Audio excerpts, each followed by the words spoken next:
A possible trade war could, of course, affect the Boeing company. So when you look at it, the Chinese tariff on Boeing is fairly restrained, but there are fears it could escalate. King 5's aviation specialist Glenn Farley is here to explain the impacts. And when we start talking about a trade war, Glenn, a lot of people at Boeing must be nervous. Well, I think they're a little nervous right now. Remember, China has ordered almost 1,700 jets since the early 1970s after President Nixon opened up that market. There are 300 still on order. Most of those are 737s. But as you're about to see, China's threading the needle. When you're the president of China, expect Boeing to do a lot more than just roll out the red carpet when you drop by for a visit. Wonderful to have you here. This is the fall of 2015. Chinese President Xi Jinping is in Everett to take in the factory and announce orders for hundreds more jets from Boeing and send a message to the gathered workforce. And of the 51 Chinese airline companies, 37 fly Boeing planes. To help grow its economy, China has purchased a staggering number of Boeing planes, and the Renton-built 737 is the workhorse. So much so that Boeing is building a finishing center in China that will take 737s assembled in Renton and allow the Chinese to paint and install the interiors. And here's what's really interesting.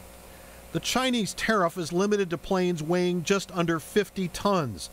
That happens to be just below the weight of the new 737 MAX 8, meaning the vast majority of Chinese orders are untouched, leaving only about 30 or so older 737s called NGs that are being phased out anyway to be impacted. A means to warn the United States and say, we are looking at your commercial aircraft production. I reached Michelle Merluzot with Bellevue-based Air Insights Research today in the southwestern Pacific. Like it has done in Mobile, Alabama, Airbus has built a similar factory in Tianjin, China, building the plane that competes against the 737. If China ramps up its tariffs, he believes Boeing could be in trouble. The main beneficiary is going to be Airbus.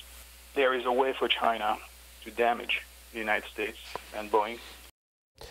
So Boeing today issued a statement saying it is confident that dialogue continues while both governments have outlined positions that could do harm to the global aerospace industry. Neither has yet imposed these drastic measures. We will continue in our own efforts to proactively engage both governments and build on the recent assurances by U.S. and Chinese leaders that productive talks are ongoing. Finishing up a strong and vibrant aerospace industry is important to the economic prosperity and national security of both countries.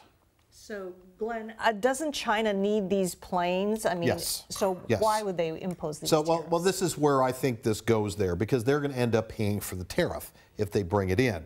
They can't just run across to Airbus and buy planes, because Boeing right now has about a 7-year backlog. Again, most of those 737s. And Airbus has a similar type of number. So it's not like you can just get mad at one car dealer and cross the street to the other one and get anything you want. You can't. So China is careful not to turn this into something that prevents them from getting planes. Right now, but the impact to Boeing could in fact affect a new medium market airplane that they're currently trying to design and are marketing right now to see if they even launch that airplane. So if China, which would be a big market, says no, then that could make that go away, and there could be longer-term implications. So some long, worried nights ahead for Boeing. But more has to happen. All right. Thank you, Glenn.